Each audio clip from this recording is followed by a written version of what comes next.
Hello sir. Hi అండి. Sir ఇప్పుడు జనరల్‌గా అంటే ఇప్పుడు ఏజ్ తోటి సంబంధం లేకుండా అంటే చాలా వరకు ఉన్న డౌట్ ఏందంటే అంటే జనరల్‌గా అందరూ వాడేది అంటే ఆఫ్టర్ కరోనా తర్వాత కిడ్నీలు ఫెయిల్ అవ్వడు గానీ, హార్ట్ హ్మ్. అటాక్‌లు గానీ చాలా హ్మ్. అంటే ఇన్‌స్టాంట్‌గా అంటే హ్మ్. చాలా వీడియోస్ చూస్తాం గదా! హ్మ్. కొన్ని బరాత్‌లో డాన్స్ చేసేటప్పుడు హ్మ్. గూడా హఠాత్తుగా ఇట్లా హార్ట్ అటాక్ వచ్చి హ్మ్. కింద పడిపోవడం జరుగుతది. ప్లస్ ఇప్పుడున్న ఈ జనరేషన్‌లో ఈ వర్క్ స్ట్రెస్‌లకి అంటే చిన్న ఏజ్‌లోనే బీపీలు, హ్మ్. షుగర్‌లు ఎక్కువొస్తున్నాయి. హ్మ్. సో, ఇప్పుడు ఈ మధ్య కాలంలో మనం చూసుకున్న కంప్లెయింట్ ఏందంటే బీపీ. అంటే హ్మ్. అది బీపీ అనడా ఎట్లా ఏమంటారనేది అర్థం హ్మ్. అవ్వట్లేదు. అంటే హ్మ్. ఎక్కువ ఇప్పుడు బ్రెయిన్ పైన స్ట్రెస్ వల్ల ఈ హ్మ్. మెడ ఉన్న నరాలు హ్మ్. లాగడం గానీ, తల హ్మ్. నొప్పి గానీ హ్మ్. ఇట్లాంటివి చాలా చూస్తున్నాం. హ్మ్. అసలు దానికి దేనికోసం అంటారు? ఎందువల్ల? అసలు రీజన్ ఏంటి సార్? రైట్. మనకు ఈ కాలంలో వచ్చే ప్రాబ్లమ్స్ మనకేమొస్తున్నాయంటే చాలామంది చెప్పేది త్వరగా షుగరొస్తుంది. హ్మ్. త్వరగా బీపీ వస్తుంది. ఓకే. రైట్? మోకాళ్ళు అరిగిపోతున్నాయి. హ్మ్. నిద్ర సరిగా పట్టట్లేదు. యెస్. యెస్. హెడ్‌ఏక్స్ వస్తున్నాయి. యాక్టివ్‌గా ఉండలేకపోతున్నాము. రైట్? ఇంకా మా పని మేము చేసుకోలేకపోతున్నాము. హ్మ్. హార్ట్ అటాక్స్ వస్తున్నాయి. అదే. బ్రెయిన్ స్ట్రోక్స్ వస్తున్నాయి. ఇంకా ఆడవాళ్ళని గనక తీసుకుంటే పీసీఓడీస్ హ్మ్. వస్తున్నాయి. గర్భసంచి వాచిపోతుంది. యెస్. యెస్. బల్కీ యూట్రస్ అంటాము. ఫైబ్రాయిడ్స్ వస్తున్నాయి. లేకపోతే ఎండోమెట్రియోసిస్ అంటారనమాట. హ్మ్. అడినోమయోసిస్ అంటారు. నెబోథియన్సిస్ ఇవన్నీ మనకు గ్రూప్ ఆఫ్ డిసీజెస్ అనమాట. ఓకే. ఇవన్నీ ఎందుకొస్తున్నాయంటే మన లైఫ్ స్టైల్ చేంజెస్. మన లైఫ్ స్టైల్ బాగాలేకపోవడమే వస్తాయి.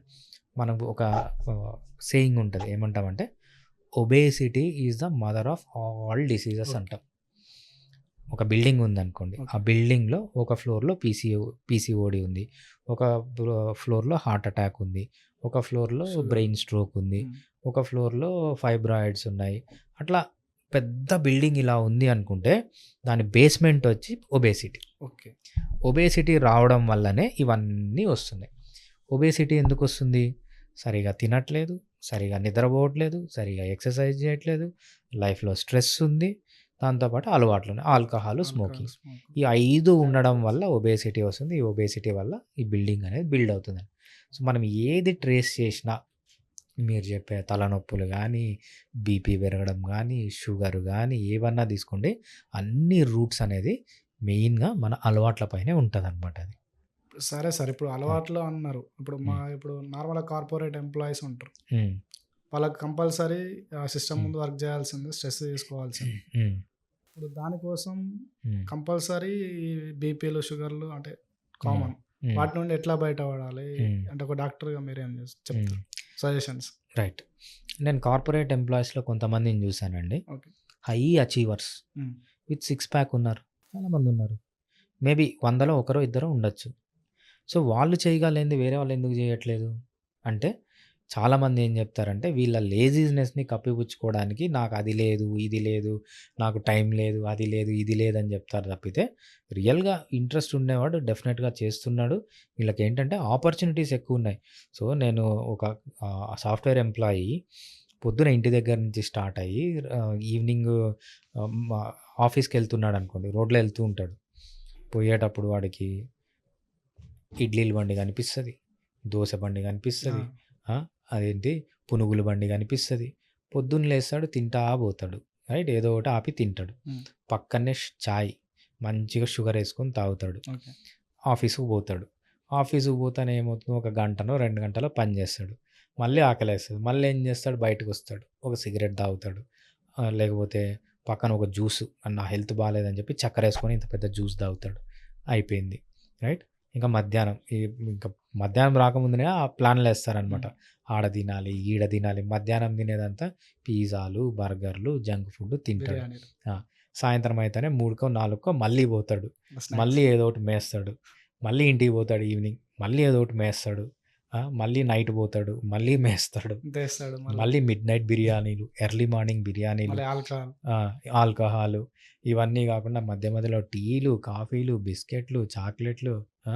పిజ్జాలు, బర్గర్‌లు అంటే 24 గంటలు తింటానే ఉన్నాడు. ఓకే. సో, అట్లా తింటే ఎవడన్నా ఈ ప్రాబ్లమ్‌తో రావాల్సిందే. అంటే వాడు తింటుండు తప్ప దానికి తగ్గట్టు వర్కౌట్ చేస్తలేడు. ఏం లేదు. తింటాడు, హ్మ్. కూర్చుంటాడు, సిస్టమ్ ముందు అంతే. కూర్చుంటాడు, ఆ! పోతాడు. అట్లాంటి వాడికి ఎందుకు రాదు అంటే తప్పకుండా వస్తది. ఇప్పుడు సరే ఇప్పుడు తప్పు జరిగిపోయింది. హ్మ్. మీరన్నట్టు లైఫ్ స్టైల్ చేంజ్ అయిపోయింది. తప్పు జరిగిపోయింది. హ్మ్. దానికి గిఫ్ట్‌గా మనకు ప్రాబ్లమ్స్ వచ్చినాయి. హ్మ్. హ్మ్. అది ఎట్లా క్యూర్ కావాలి? దానికి సొల్యూషన్స్ ఏంటి? మన బాడీ ఎంత పవర్‌ఫుల్ అంటే వితిన్ 6 మంత్స్ లోపల నీకున్న బీపీ గానీ, షుగర్ గానీ, థైరాయిడ్ అన్నీ రివర్స్ చేసుకోవచ్చు. ఒక్క మందు గూడా యూజ్ చేయకుండా. అదెలా? సింపుల్‌గా చేయాల్సిందేంటంటే కరెక్ట్ కార్బోహైడ్రేట్ తగ్గించు. అంటే పిండి పదార్థము, షుగర్స్ తగ్గించు. ఓకే. ఇది ఫస్ట్ చేయాల్సిన పని. బాగా నిద్రపో. హ్మ్. రెగ్యులర్ ఎక్సర్సైజ్ చెయ్యి. లైఫ్‌లో స్ట్రెస్ తగ్గించుకో. హ్మ్. ఆల్కహాలు, స్మోకింగ్ మానేసేయి. ఈ 5 చేస్తే మన బాడీ అసలు ఈ బీపీలు గానీ, షుగర్‌లు గానీ వితిన్ 3-6 మంత్స్ అన్నీ రివర్స్ అయిపోతాయి. అంత కెపాసిటీ మన బాడీకి ఆల్రెడీ ఉంది. మన బాడీని మనం మంచిగా చూసుకుంటే చాలు మన డిసీజ్‌నంతా అవంతకదే తీసి బయటపడేస్తది. Okay sir. అండ్ ఇంకోటి ఇప్పుడు ఆఫ్టర్ కరోనా వ్యాక్సిన్ తర్వాత హ్మ్. ఇవన్నీ ఎక్కువ కనిపిస్తున్నాయి అంటారు గదా! హ్మ్. మరి దాని ఎఫెక్ట్ ఏమైనా ఉన్నదంటారా? రైట్. సో, ఈ కరోనా వ్యాక్సిన్ వల్ల ఈ ప్రాబ్లమ్స్ అన్నీ వచ్చాయి అనేది నేను ప్రతి ఒక్క ఇంటర్వ్యూలో చాలామంది అడిగారు. ఓకే. ఇది ఎలా స్టార్ట్ అయింది అంటే ఒక సింపుల్ స్టోరీ ఉంది. ఆస్ట్రాజెనికా అని ఒక కంపెనీ ఉంది. Pharma company. ఓకే. ఈ ఆస్ట్రాజెనికా ఏం చేసింది అంటే ఒక రీసెర్చ్ పేపర్ రిలీజ్ చేసింది. ఈ కోవిడ్ వ్యాక్సిన్ వల్ల హార్ట్ అటాక్ వచ్చే ఛాన్స్ ఉంది అని ఒక ఆహ్, రిపోర్ట్ పెట్టిందనమాట. ఓకే. ఇది ఒక్కటే కాదు ఇంకా ఒక 100 డిసీజెస్ పెట్టింది. రైట్. జనాలన్నీ మర్చిపోయినారు.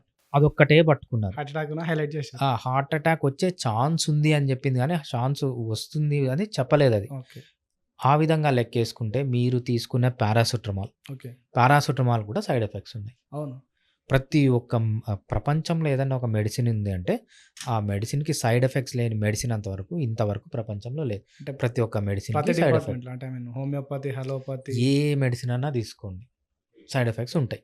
ఆయుర్వేదంలో గూడా. ఆయుర్వేదంలో గూడా. యెస్. ఇక్కడ ఏమైంది అంటే, చాలామంది వాళ్ళ లైఫ్ స్టైల్ నాశనం చేసుకొని హార్ట్ అటాక్ వచ్చిందంతా వాళ్ళకి ఏదో ఒక ఆహ్, పర్సనల్ ప్రాబ్లమ్స్ వల్ల. పర్సనల్ ప్రాబ్లమ్స్ వల్ల వచ్చినవి కరోనా అని చెప్తున్నారు తప్పితే, ఒకవేళ కరోనా వ్యాక్సిన్‌లు కూడా సైడ్ ఎఫెక్ట్స్ ఉంటాయి. ఓకే. ఒకవేళ కరోనా వ్యాక్సిన్ వల్ల సైడ్ ఎఫెక్ట్స్ వస్తే, ఒక 1 వీక్ లోపల రావాలి, 2 వీక్స్ లోపల రావాలి. మాక్సిమం ఒక నెల లోపల రావాలి ఆ ప్రాబ్లమ్ అనేది. ఇప్పుడు 3 ఏళ్ళు అయిపోయింది, 2 ఏళ్ళు అయిపోయింది, సంవత్సరం అయిపోయింది. ఇంకా దాని ఎఫెక్ట్ అనేది ఉండే ఛాన్సే లేదు. సో, మనకు మెడికల్‌గా ఇప్పుడు ఎంత అడ్వాన్స్డ్ టెక్నాలజీ ఉందంటే, మనం ఫేజ్ 1, ఫేజ్ 2, ఫేజ్ 3, ఫేజ్ 4 అని డిఫరెంట్ టైప్స్ ఆఫ్ ఫేజెస్ ఉన్నాయి. ఇవన్నీ దాటుకొని ఒక డ్రగ్ బయటికొచ్చిందంటే ఇప్పుడు చాలా సేఫ్ అది. సో, మనము కరోనా వల్ల అయితే ఇవన్నీ కాదు. కరోనా వ్యాక్సిన్ వల్ల వస్తే ఆ వ్యాక్సిన్ తీసుకున్న ఒక రోజులో రావాలి, 2 రోజుల్లో రావాలి, వారంలో రావాలి. పోనీ వారం గూడా తీసేసేయి. మాక్సిమం 1 మంత్‌లో రావాలి. నెక్స్ట్ మంత్‌లో వచ్చే ఛాన్స్ గూడా లేదు. అంటే ఇప్పుడు అదంతా ఒక అపోహ మాత్రమే. మనం యాహ్! అనుకునడం తప్ప. మనం సరిగ్గా తినట్లేదు, సరిగ్గా నిద్రపోవట్లేదు, సరిగ్గా ఎక్సర్సైజ్ చేయట్లేదు, లైఫ్‌లో స్ట్రెస్ ఉంది, ఆల్కహాల్, స్మోకింగ్ చేస్తున్నాం. ఓకే. స్మోకింగ్ వల్ల గూడా ఎఫెక్ట్ అయితదంటారు. వీటి వల్ల వస్తుంది తప్పితే కరోనా వ్యాక్సిన్ వల్ల గాదు. సో, వీడు చెప్పుకోడు గదా! నేను ఇష్టం వచ్చినట్టు తింటున్నా. దానికంటే పక్కనోళ్ళపైన తోసేయడం పక్కనోళ్ళ ఈజీ గదా! పైన దోసేయడం ఈజీ అదే. కాబట్టి ఇలా చేస్తున్నారు నాకు తప్పితే నేను చేసుకున్నది అంటే నన్ను అంటారు మళ్ళా. తిడతారు. సో, మనమైనా పడద్దు కాబట్టి పక్కనోళ్ళ మీద పక్కనోళ్ళ తోసేయాలి. పైన సో, దోసేయాలి. దానికి ఉన్న రైట్. రీజన్ ఏంటిది? Corona vaccine. Corona. Okay sir. అంతే. ఓకే. అది కరెక్ట్‌గా చెప్పినారు. Okay. Thank you sir. Thanks అండి. Fiticus Homeopathy